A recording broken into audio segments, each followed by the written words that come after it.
ನಮ್ಮ ತಂದೆ ತಾಯಿಗೆ ನನ್ನ ಪ್ರೀತಿ ವಿಚಾರ ಹೇಳೋದಕ್ಕಿಂತ ನಾನೊಬ್ರನ್ನ ಪ್ರೀತಿಸ್ತಿದ್ದೆ ಅಂತ ಹೇಳೋದಕ್ಕಿಂತ ಇನ್ನೊಬ್ರನ್ನ ಮರ್ಡರ್ ಮಾಡೋದೇ ಈಸಿ ಅನಿಸ್ತು ಅಂತ ಹೇಳಿದ್ರು ಸಿಯಾ ಗೋಯಲ್.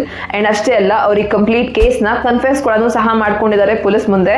ಅಂಡ್ ಕೆಲವು ನ್ಯೂಸ್ ಹೆಡ್ಲೈನ್ಸ್ ಅಲ್ಲಿ ಆಲ್ರೆಡಿ ಕನ್ಫೆಷನ್ ಬಂದಿದೆ ಅಂತಂದ್ರೆ ಇವರು ಕನ್ವಿಕ್ಟ್ ಆಗೋದ್ರು ಅಂತಾನೂ ಸಹ ಮೀಡಿಯಾ ಹೇಳ್ತಿದೆ. ಬಟ್ ಇದು ಕಂಪ್ಲೀಟ್ಲಿ ಫಾಲ್ಸ್. ಈ ರೀತಿ ಕೊಟ್ಟಂತ ಕನ್ಫೆಷನ್ ನಮಗೆ ವ್ಯಾಲಿಡ್ ಅಲ್ಲ. ಯಾಕಂದ್ರೆ ಪೊಲೀಸ್ ಸ್ಟೇಷನ್ ನಲ್ಲಿ ಅಥವಾ ಪೊಲೀಸ್ ಕಸ್ಟಡಿಯಲ್ಲಿದ್ದಾಗ ನೀವು ಹೇಳುವಂತ ಯಾವುದೇ ವಿಚಾರ ಪೊಲೀಸ್ ಮುಂದೆ ಮಾಡ್ಕೊಳ್ಳುವಂತ ಕನ್ಫೆಷನ್ ಸೆಕ್ಷನ್ 23 ಆಫ್ ಭಾರತೀಯ ಸಾಕ್ಷಿ ಅಧಿನಿಯಂ ಪ್ರಕಾರ ಇದು ನಮಗೆ ಅಡ್ಮಿಸಿಬಲ್ ಅಲ್ಲ. ಕೋರ್ಟ್ ಇದನ್ನ ಅಡ್ಮಿಸಿಬಲ್ ಮಾಡ್ಕೊಳ್ಳೋದಿಲ್ಲ. ಯಾಕಂದ್ರೆ ಸೆಕ್ಷನ್ 22 ಪ್ರಕಾರ ಇಫ್ ಇನ್ ಕೇಸ್ ಆ ವ್ಯಕ್ತಿ ಏನಾದ್ರೂ ಥ್ರೆಟ್, ಇಂಡ್ಯೂಸ್ಮೆಂಟ್ ಅಥವಾ ಪ್ರಾಮಿಸ್ ನ ಬೇಸಿಸ್ ಮೇಲೆ ನನ್ನ ಕನ್ಫೆಷನ್ ತಗೊಂಡಿದ್ದಾರೆ, ಪೊಲೀಸ್ 3rd ಡಿಗ್ರಿ ಟಾರ್ಚರ್ ಕೊಡಬಹುದು, ಹೊಡೆದು ಬಡ್ದು ನಿಮ್ಮ ಹತ್ರ ನಿಜಾನ ಒಪ್ಪಿಸಬಹುದು. ಈ ಎಲ್ಲ ಕಂಡೀಷನ್ಸ್ ಇಂದ ಪೊಲೀಸ್ ಆಫೀಸರ್ ನ ಮುಂದೆ ನಡೆದಂತ ಕನ್ಫೆಷನ್ ವ್ಯಾಲಿಡ್ ಅಲ್ಲ.